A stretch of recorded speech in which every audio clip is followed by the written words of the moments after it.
Welcome to another episode where we spill the tea on all things Flea. From wild vendor stories to incredible finds, we're bringing you the voices, treasures, and secrets of the flea market world. So grab a seat and let's dive in. This is you, me, and the Flea. Hey Flea fam, welcome back to another episode of You, Me, and the Flea. Happy Thursday. Thanks for joining again. As always, you might think I'm by myself, but I'm definitely not. Joined by someone I am so excited to introduce you to. It's been a year in the making. I've been begging this guy to show up and show out for you. So please help me welcome Mr. Tony Ortiz. He is the assistant manager and extraordinaire at ALSIP. So Tony, come on out. Welcome. Hello. What's good, Flea, my good fam? What's good? Flea fam, this is Tony. Give it up. Mic check. What? 1, 2, 1, 2.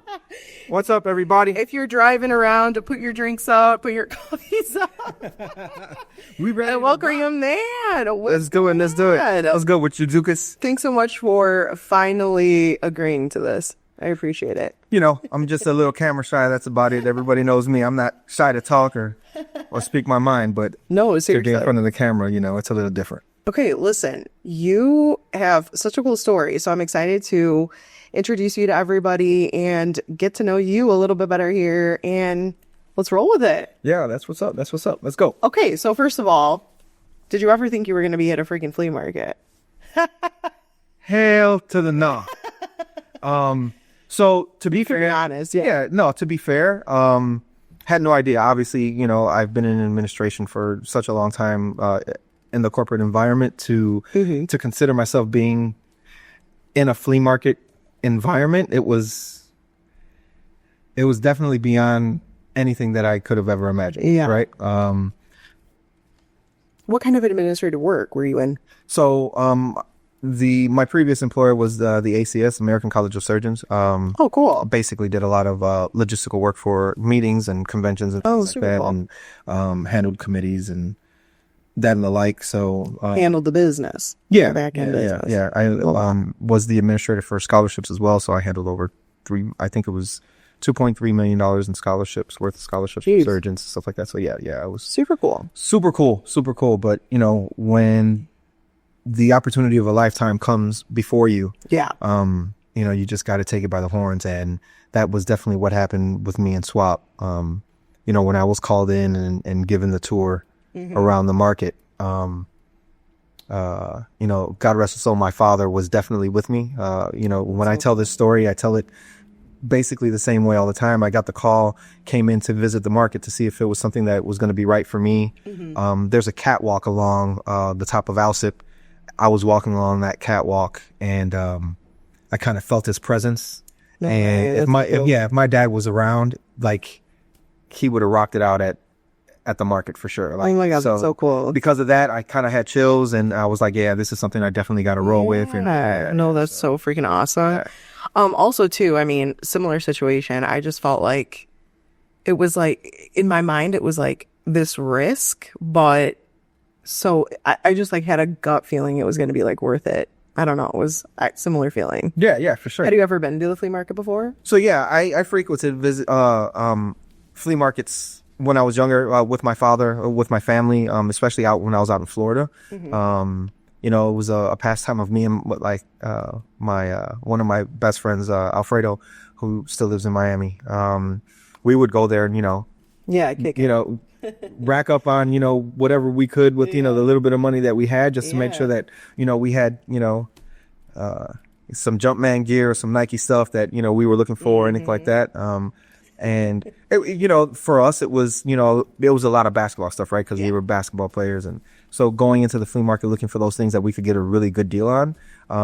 And it's, as interesting as it is, there's like not that much of a change, right? Right. It's like you go there, you're looking for that deal, you're looking for that one item, and you know, sometimes you got to go 2 or 3 times in a month to find what you're looking for, but you'll find it. You'll definitely find it because I've been there a year, and I come across things all the time, and I'm like, yeah, I got to get that one for sure. I mean, look, this is one of them. I know, yeah, I got this little Woody Woodpecker sweater from Tracy out in I think it's 124, 128, maybe 128 at Alsip. At Alsip, yeah. So Tracy, good looking out. Appreciate you. No, that's also God. A flea market in Miami. It just sounds like a blast. It's hot. Well, yeah, it's hot because they don't do the whole indoor thing, right? So out in Miami, everything's outdoor in the sun. There's not a lot of areas to get some shade or anything like that. No. And if you are, you better buy some because they're kicking you out. Yeah, but no, it was cool. It was cool for sure, and it definitely brought back a lot of memories. And then moving forward to what I was looking at and what I was being asked to do. Yeah, I was definitely in 100%. So cool. Okay, so tell us maybe like what an average day looks like for you, if there is an average day, because we know there isn't. But definitely not an average day. What are some of your roles? Like what have you been doing the past year? So, I think one of the things that I really enjoy about the swap, and that I really got to know and understand, is the community. Yeah, that's there, right? 100%. You don't think about it that way when you're walking around as a customer. You're just looking at different vendors, different pricing, comparing them just like you're at a mall or anything like that. Right. But when you start working there, you start realizing how much there is a sense of community. The vendors, even though they might bicker about each other back and forth, and they're looking for better prices or cutting each other's prices and things like that, at the end of the day, they're all for each other, right? Like, right. There's a sense of stability. There's a sense of security, to say, for lack of a better term. Like when I walk around knowing that I'm doing the business that is required of me, and that the vendors also have my back, right? Yeah. Like if they see something suspicious, or if, something's going wrong, or, somebody else is doing something that they're not supposed to be doing, like they come to us right away and they let us know, and then they let us handle it. So right. I kind of, I call it kind of like, an oversized high school in a sense, right?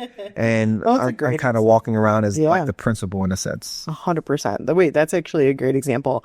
I would even say too, it's so funny. It's like one of those things where you can make fun of your little brother or little sister, but like if anyone else talks about them, like, nope. That's a matter of fact. Right? And there are vendors that are like that with their friend vendors and things like that. Yeah. 100%. It's like, for sure. You might hate Joe like 90% of the time, but if that one time someone's like talking smack, it's like, oh, no. Yeah, everybody's like, no. Joe's with us. You ain't messing with Joe there. Yeah, exactly. Only we get to mess with Joe. No, for sure, exactly. for sure. And there's a bunch, there's a bunch of them that are like that. So and don't think I got a few of you guys that I'm going to shout out to. We're going to do a little challenge coming up. Oh yeah, we're going to talk about this in the future. But the challenge is going to be, hey, who can you get on the podcast, or who can you shout out to get on our social media?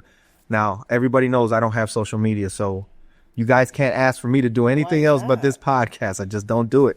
Just not a social media person. You're missing out. You'll only find me on LinkedIn, and that was just, for jobs. How are you going to find good recipes? My wife.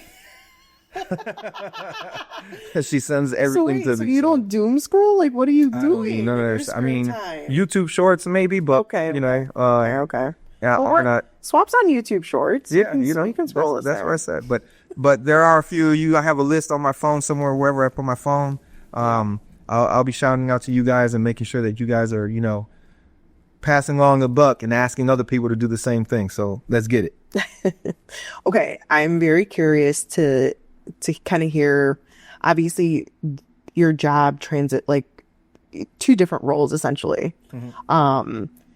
How long did it take you to kind of transition to where you're at now? So I have a unique story because, when I came into the swap at Alsip, because of my background in database entry, administration, things like that, I kind of understand how our system works, Booth Tracker, just because I'm familiar with databases and SQL servers.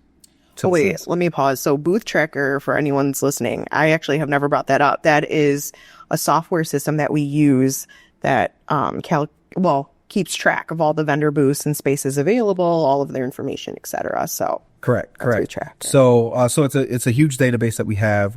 We utilize it for all 3 markets, but, coming into Alsip, so the other assistant manager or manager, Jim Felker, was, actually on his way out to go to surgery. Right. So, oh yeah, that's right. With me coming in and the 2 girls being dismissed prior to me, it was really important for me to kind of pick up the pace a lot faster than most people, are required to. So I kind of came in, hit the ground running. I was, in tune with not only the database, but kind of like the day-to-day operations. I had to get that in line. Dina was a great help to that. The manager at Melrose Park. She kind of set me off. I probably trained for about a month, and then was kind of let loose to kind of do things on my own. Yeah. And it worked out well. Everybody seems to be happy.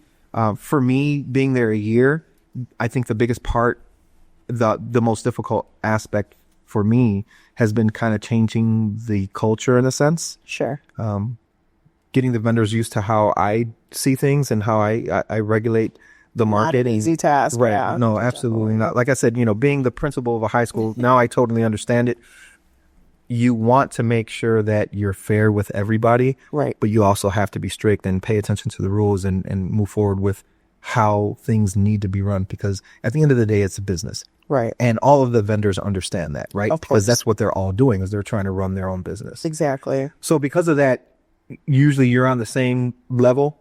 There are a few, that are always going to push your buttons. They're always going to try to, push the limits to see how far they can get away with things, or they simply just don't want to adapt to the new way of culture or the new things that are. Sometimes I don't even think it's adapting to the culture, because the culture, it's not that much of a change. It's as far as just like, a new person coming in, Right. and kind of, getting a hold of what's going on there. I think it's more that they've been there so long and they feel so established that, nobody likes change. So when you come in and you start changing things or implementing rules, Right. They didn't abide by it. they didn't abide by it. Now it's a different, and then having to stick firm to those, right? Right. Because I think that's the biggest thing. I say it all the time, or I shouldn't say I say it all the time. Vendors tell me all the time at Alsip that they're just happy with how things have been running since I've been there. Right. Because they feel the equality that wasn't there before. Yeah. So, that's a good thing. And not to, pat myself on the back, but it makes life a lot easier, because when I go home, I know I treated everybody as fair as I could. Of course, you have to go home with yourself, right? Yeah, So it's sure. absolutely. Well, I will brag on your behalf. You're being a little humble here, but we always joke around that Tony was the little savior here. That happens where there's just something about your energy, right? There's something about just, and people say that. Humble brag here. People say that about me. I'm just Good for you. I'm just kidding. Well, no, but there's something to be said about somebody that comes in with a new energy, a new light, a new perspective, somebody that is energetic and enthusiastic and wants to make a difference genuinely for the reasons of, to withhold the culture, to withhold, the roots and the community values and all these things that we love about the Flea, right? I came in and I'm like, these are the things I love, and I want to make sure that they're preserved and even taken to the next level. And that's something that I think you've done a great job at the past year. It's as your colleague, it's very cool to watch you from the sidelines. I appreciate that. Thank you. Yeah. For sure. Yeah. But with that being said, I know that's not easy. So how do you kind of keep a level head management wise? Obviously work-life balance, all this stuff. How do you keep yourself motivated? Yeah. Your day. So the good thing is, Give us those CEO. no, it's not even that serious. Your best practices. For me, it's, I want to say that when you enjoy what you're doing, and I know this is an old adage, right? When you enjoy what you're doing, it doesn't feel like work, right? Yeah. 100%. Now, that's not to say that, I'm I want to, be at the market every day. Right. But when I am there, I'm trying to enjoy myself. I mess around with the vendors. We joke around. We laugh. But when it's time to be serious, you got to be serious. But, my parents raised me to have tough skin. Yeah. So no matter what anybody has to say about me or anything like that, I know who I am to myself. Right? Yeah, I'm true to myself. I'm true to my family, and they all know that. And because I'm happy at home, it makes life a lot easier at the market because I'm not worried about what anybody else really has to say about me. Just because I know when I go home, I'm going home to my wife and my daughter, and those are two women that love me to death, and I love them to death. And it's just an easy transition now. When you're working from 5:30, 6 o'clock in the morning till 5 o'clock in the afternoon on a Saturday and Sunday, by the time I get home, I'm ready to crash. So unless we got something planned, they know I'm hitting the couch or I'm hitting the bed and I'm out. Right. But that's just me, Wrap after that. Yeah, but everybody knows, if there's something for me to do, I'm up for it. I'm all about it. So no, love that. Yeah. I mean, so keeping with this too, obviously we're in such a unique space where, right? Like, as we always talk about, where it's kind of retail, it's kind of like, rental, leasing, whatever. And with all that being said, it's like two of the top places where there's always disgruntled customers. Yeah, for sure. Nobody wants to pay out on time. Yeah, exactly, right? And then you have customers complaining about whatever. Yes. How do we deal with this, man? There's a lot of people out here that are just like... So, like I mentioned before, with the vendors, it's a little easier. As long as you're fair and you treat everybody equally, that will start to resonate. You're pretty open and honest, too, about expectations. Yeah, I try to be as transparent as possible. I let vendors know, hey, if you're looking to sell in this space here, we already have 2 or 3 vendors that are selling in the same area, the same thing. Why would you want to be in this space? And be okay with refuting them from having that space, right? Because we don't want to congest one area with the same item all over and over again. So, but so with the vendors, it's not as, you'll get those one-offs here and there, but for the most part, like I said, they're all business owners, so they understand what a business is and how you have to run your business. So as long as you're treating them fair and equally, they're pretty much okay. The customer thing is definitely a little different, right? Because our customer base is unique. The customer is always right. Yeah. So they say. That is not the case at the swap. Just kidding. If you're listening, we love you. Don't get it wrong. We love our customers, but they are definitely unique. The easiest way I try to deal with most of the customers, because we're going to get those complaints, right? Where they get an item that they're not happy with, or malfunction or anything like that. We really don't have any say. Yeah. Right. I can use my influence to talk to the vendor and say, hey, you know what? They just came over here. You don't want that bad taste in your mouth. Let's, kind of help them out. But, a lot of them will have signs up that say no refunds, no exchanges, things like that. They're covering their butts. They're doing what they need to do to manage their business. Right. If they're adamant about being that way with the customer, there's not much I can say. Right. Exactly. And that's what I tell the customers is you're coming to a flea market. Right. Right. Mm-hmm. Expect that anything you buy at the flea market is as is. Right. It's kind of like you're buying a car on the street. You don't know what's, This is not Nordstrom. Right.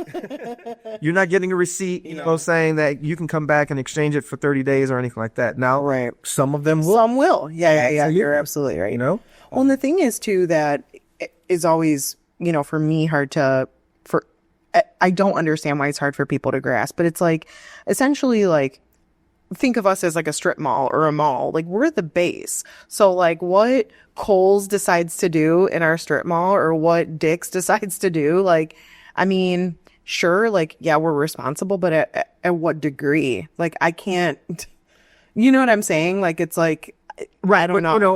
Like you said, like, it's their guidelines that. Yeah.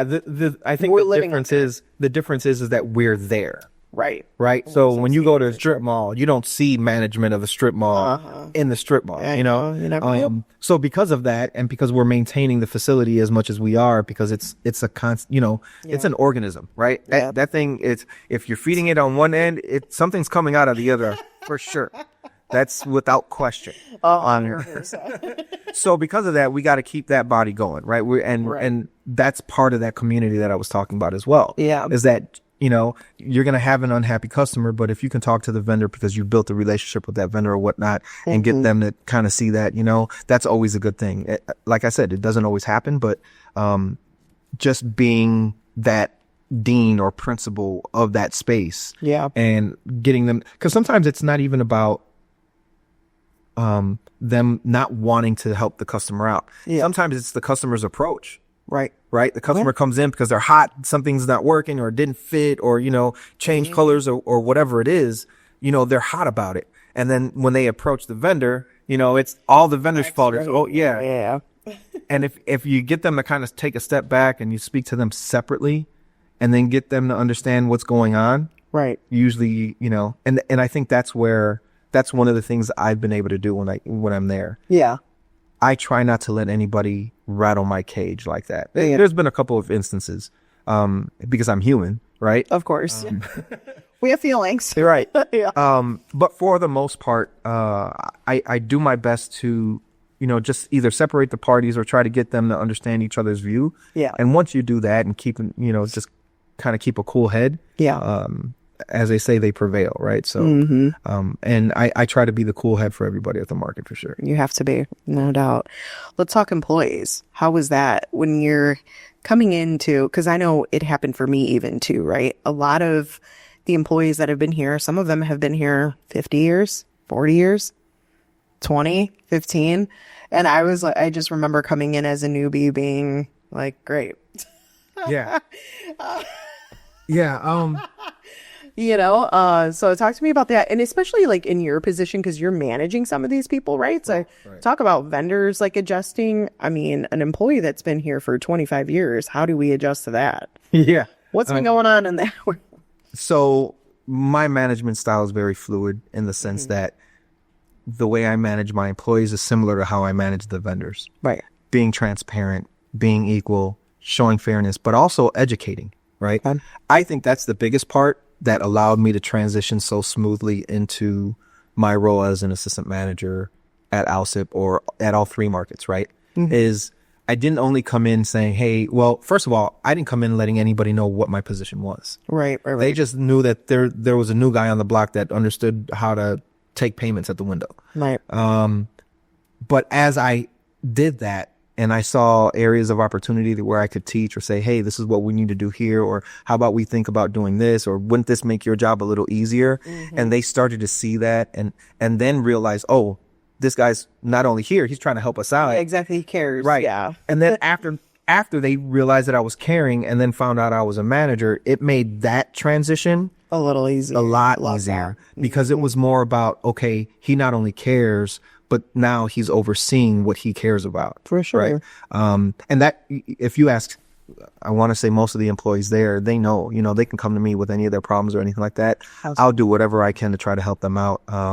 Especially, if it comes to anything with HR. And before there was, a little bit of a disconnect, right? Because, they weren't sure who they could go. They knew that they could come to our HR department, but because they're not at the location, it's, it's a little scary. And I made it my goal to bridge that gap. Right. And I would let them know, hey, if you have any questions, if I can help you out with this, and then I'll bring it to HR or anything like that. So, I think that really, and there was an instance with one employee when I first started. I'm not going to mention any names because I don't want to put anybody on blast, but if he listens to this, he'll know who it is. It was funny because, I was given an opportunity to start overseeing, people's time and when they were coming in, things like that. Now, I'm not a clock watcher, right? But I felt it was an opportunity for me to not only get to know the employees, but kind of understand what their schedules were like or anything like that. Sure. So I started asking them to just let me know when they went went to lunch. Not the time that they came in, not the time that they were leaving, but hey, I'm going to lunch. So that way, just so somebody's asking for you, I know where you're at, Exactly. And because I was new and wasn't really up to using the walkies yet, or, I didn't have everybody's cell number. So it was a way for me to just communicate. Yeah. A check-in, literally. Yeah. And, everybody did it, but this one person. And it didn't take long for him to, I'm looking at this one person. I don't know who you are, but that's shame on you. No, not at all. Not at all. So their reasoning was valid, right? Okay. They felt that they're in a particular position where they kind of help out all over the place, and there's no reason for them to have to check in because they were there before me and they leave after me, Gotcha. And because again, I'm the new kid on the block, why do I need to tell you? Right. Which is, like I said, was valid. Like I wasn't upset with him. But what I told him was, I explained to him the reasoning behind it. Right. Wasn't trying to get him upset or anything like that. Yeah. But I did let him know that if anything like that ever happens again, just come talk to me about it. Yeah. Don't get upset. Don't go to anybody else. Don't spread don't spread the webs. Yeah. That happens. Just come talk to me and be like, yo, this is what's going on. Yeah. I'm not happy with this. And the good thing is that he's already done it. Yeah. Right? Oh, no. Since we had that conversation, he's come to me, and I feel like he feels even more comfortable coming to me than anybody else in the market that he's been working for the last 10 years. Yeah. Because we had that open line of communication, and I'm open to, look, I'll take criticism by all means. Again, I've mentioned a couple names like Dina and Albert, who's there all the time. And when I come up with an idea or anything like that, and they're like, no, Tony, that ain't gonna work. This is a totally different animal. I'm like, all right, cool. Yeah. Just because I come up with an idea doesn't mean that it's going to work. It's like you said earlier, it's just trying to think of different ways and different avenues to do things that we might not be familiar with. And they have all the experience. So yeah. No, and I think that's still the hardest thing, right? Like taking your own criticism for someone criticizing your seat and your work and your feelings at the end of the day. Sometimes, like if you think something's going to work a certain way, I mean, I know for myself, it's like the last thing you want to hear is someone's not on board or not backing you on it, or like thinks your idea is ridiculous. Look, it's funny because even at the market, the vendors have a lot to say about those things, right? Sure. It's you get to a point where you build those relationships with them, and then you say, hey, what do you think about doing this? Or, or the flip side, they start asking you, what do you think this is going to sell a little bit better? Just because they feel like you're in the know, you're walking around the market a lot more than they are.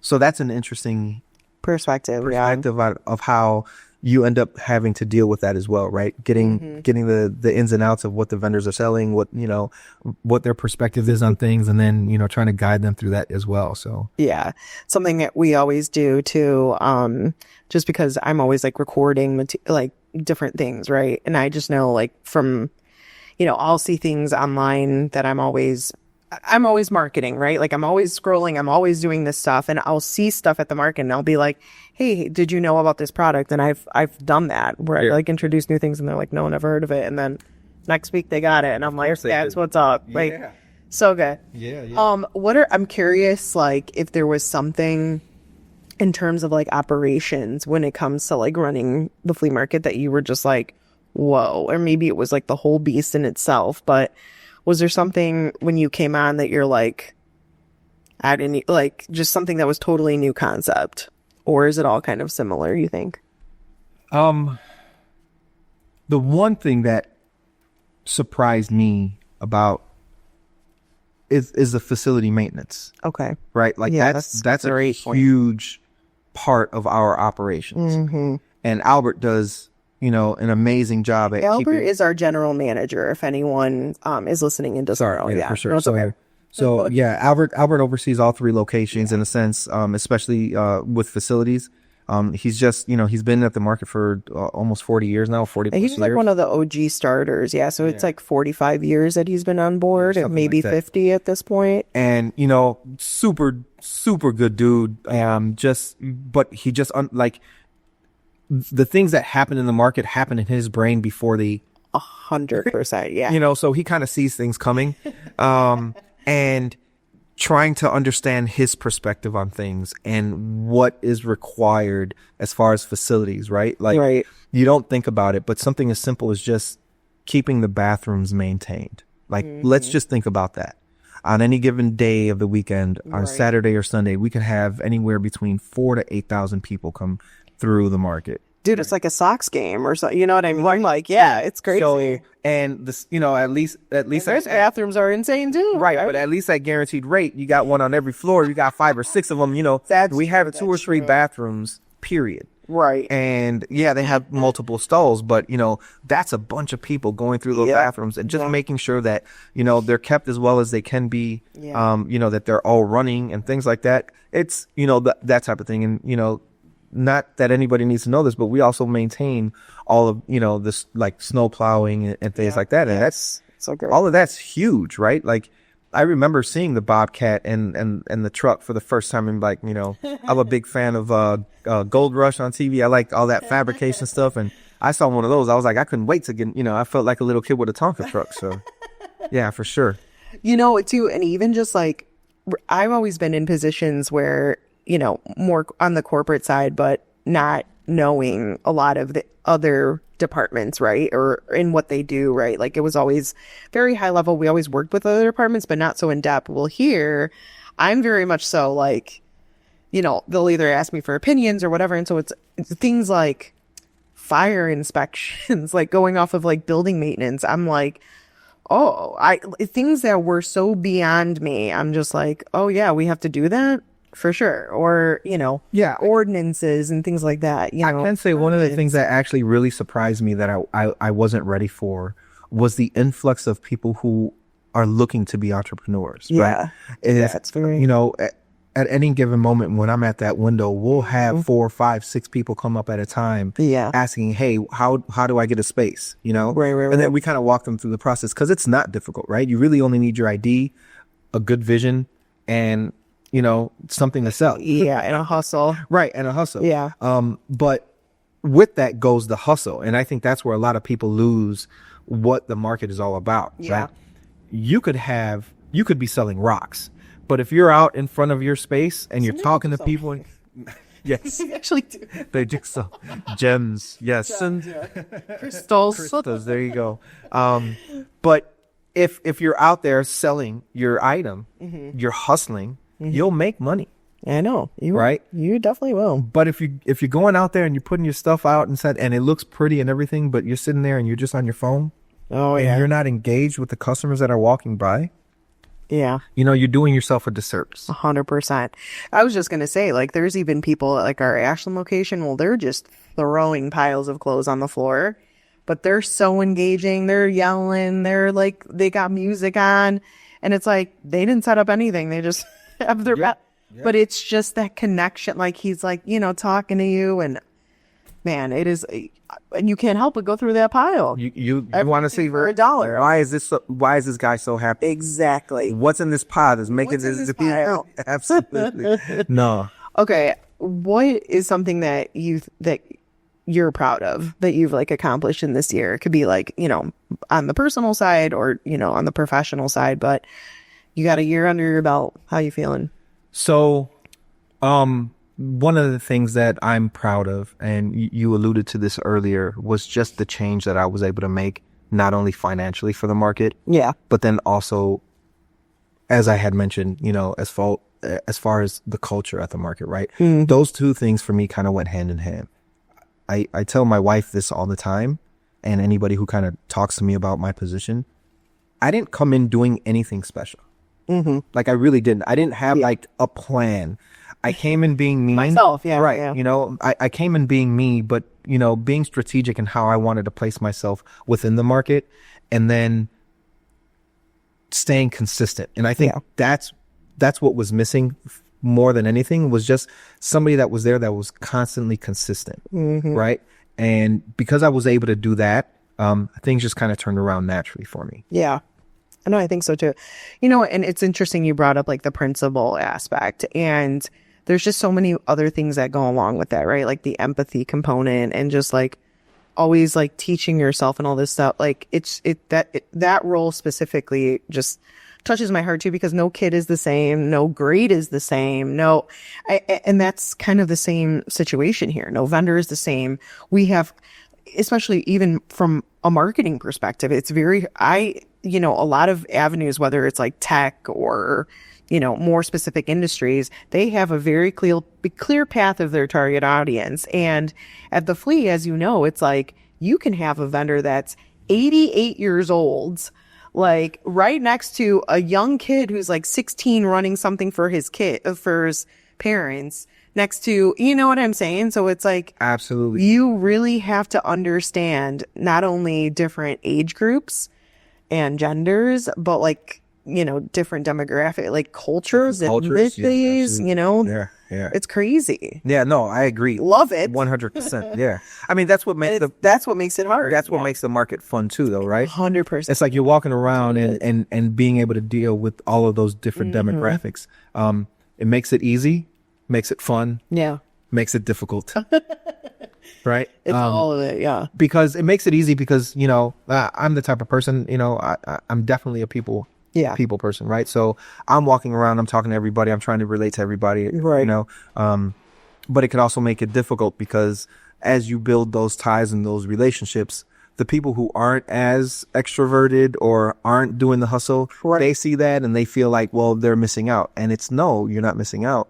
You just need to understand that there's a community that's here and you're going to find your place in that community. Right. And once you find your place. And there is a place for you. You know, absolutely. And yeah, of course. That's why I said, once you find your place, you're pretty much set. Like, you know, there's a vendor right out, not too far from the office. Mr. Leon, he's been there for forever and he's quiet as a church mouse.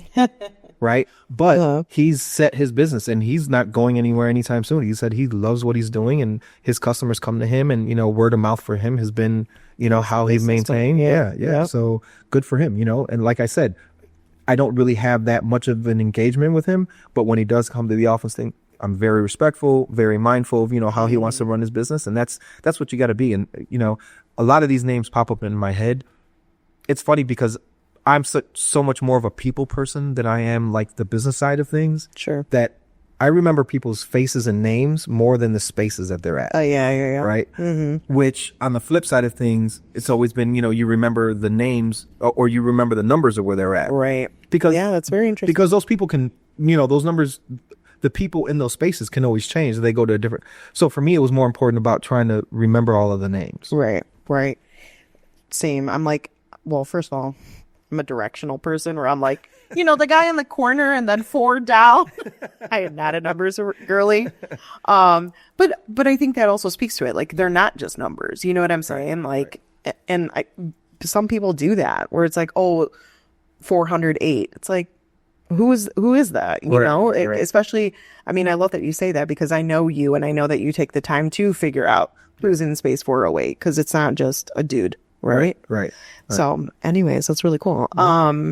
Finally, I guess if you can maybe, let's think the future. Let's think a year in advance. What are you seeing for the Flea? What are you seeing for yourself at the Flea? So one of the things that we've consistently talked about is doing more of this social media snafu. You know, like I said, I'm not really a camera guy, so being on this is something new for me.